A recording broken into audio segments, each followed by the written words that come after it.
All right, if you've got a test coming up on the ICH S2R1 Genotoxicity Guideline, then you have landed in the perfect spot. I know this stuff can seem pretty dense, but we're going to crack this code together. We'll cut right through the noise and focus on exactly what you need to know to absolutely ace that exam. Let's dive in. Okay, here's our game plan. First, we'll cover why any of this even matters. Then we'll hit the big one, the standard test battery. That's really the heart and soul of this whole guideline. After that, we'll clear up the difference between in vitro and in vivo tests, figure out how to interpret the results, and then wrap it all up with the 5 things you absolutely have to remember for your test. You know, when you boil it all down, this entire massive guideline is really just trying to answer one single question, a really important one. When we're making a new medicine that's supposed to help people, how on earth do we make sure it doesn't accidentally harm our DNA? You know, our very own genetic blueprint. That's the whole mission right there. So let's start with that why, because if you understand the goal, the rules suddenly make a lot more sense. The whole point here is to put a safety net in place to protect patients from any new drugs that might cause cancer or genetic diseases that could be passed out. The big word of the day is, of course, genotoxicity. And all it means is any harmful change to a cell's DNA. Think of it like finding a typo or a corrupted file in the body's main operating system. It could be a tiny little change, a gene mutation, or it could be a huge piece of a chromosome breaking off. Either way, the consequences can be pretty serious. All right, let's get to the main event. For your test, I promise you, this is the most important part of the guideline. It's called the standard test battery, and it's basically the required obstacle course that every new small molecule drug has to get through. And here is the #1 thing you need to remember. The guideline gives drug developers 2 different paths to take, 2 standard options. And this is key. They are considered equally valid. I can almost guarantee you'll get a question about the difference between these 2. Okay, burn this slide into your brain. It is absolutely critical. So, notice that both options start with the exact same test, the good old Ames test, which looks for gene mutations in bacteria. But right after step 1, they split. And here's the difference you need to memorize. Option 1 is sequential. It uses a lab dish test on mammalian cells first, sort of like a screening test, before it moves to a test in a whole animal. Option 2, though, it jumps straight into the deep end. It skips that extra lab dish test and goes right to performing 2 separate in vivo tests. That's tests in a living animal right from the start. So why even have 2 options? Well, this quote gives us a perfect analogy. Option 1 is like going to the doctor for a quick sensitive screening test first.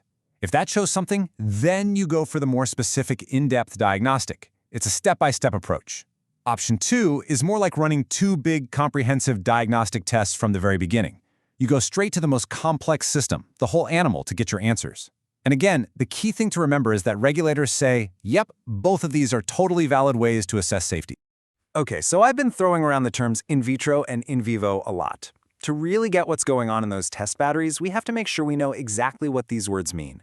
Trust me, understanding this distinction is fundamental. It's actually pretty simple. In vitro literally means in glass. So think of a petri dish or a test tube. You've got isolated cells in a super-controlled lab environment. These tests are great for catching even the smallest hint of a problem. Now, in vivo means in the living. These tests are done in a whole living organism, like a rodent. And this gives you the whole picture, right? It shows you how the drug is absorbed, metabolized, and cleared by the body, all those messy real-world biological factors that you just can't get in a dish. Now, within those 2 worlds, there are a few specific tests or assays that you'll want to recognize by name. The Ames test, which we've mentioned, hunts for gene mutations in bacteria. The chromosome aberration and micronucleus tests are all about looking for big structural damage to chromosomes. And then there's the mouse lymphoma assay, or MLA, which is cool because it can actually spot both types of damage. So let's talk about the Ames test for a second. It really is the cornerstone of any testing strategy. It's pretty clever, actually. It uses these special bacteria that have a mutation so they can't make an essential nutrient they need to grow. You expose them to the drug, and if the drug causes another mutation that just so happens to fix the first one, well, the bacteria can suddenly grow again. And that's your positive signal. It's surprisingly good at predicting what might cause cancer in animals and humans. Here's a quick vocab word for you, clastogen. All it means is something that breaks chromosomes. A chromosome breaker. Simple as that. A lot of the tests we run are designed specifically to find these bad actors. And that leads us perfectly to the micronucleus test. Picture this. A cell is dividing, But in the chaos, a little fragment of a chromosome, or even a whole one, gets left behind. It gets wrapped up in its own little membrane and forms a tiny extranucleus. That's a micronucleus. Spotting these is a really powerful and visual way to see that some serious chromosome damage has occurred, which is why it's such a popular test both in vitro and in vivo. So you've run all the tests. The data is in. Now comes the really tricky part. What does it all mean? This section is all about critical thinking, moving beyond just a simple positive or negative result and really understanding the nuances. And here is maybe the single most important concept when it comes to interpreting this data. A positive result, especially from an in vitro test in a petri dish, is not automatically a deal breaker for a new drug. It's a signal. It's a yellow light that tells you to investigate further, not a giant red stop sign. The guideline is really smart about this. It tells you to be a detective. You have to ask, is this result actually relevant to a human being?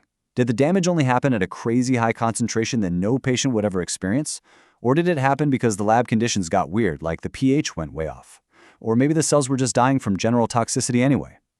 If the answer is yes to any of these, that positive result might just be an artifact of the experiment itself, not a real danger. Okay, but what if you get a positive and you look at all those conditions and you just can't explain it away as some kind of lab artifact?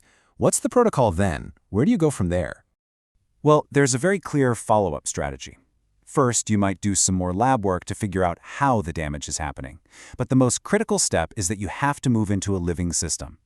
The rule is you need to run 2 different well-conducted in vivo tests. And if both of those tests come back negative, and this is important, you have to prove the drug actually got to the tissues you were testing. That's generally enough to say that the drug is not a significant genotoxic risk to people. The clean in vivo data can actually override that initial in vitro positive.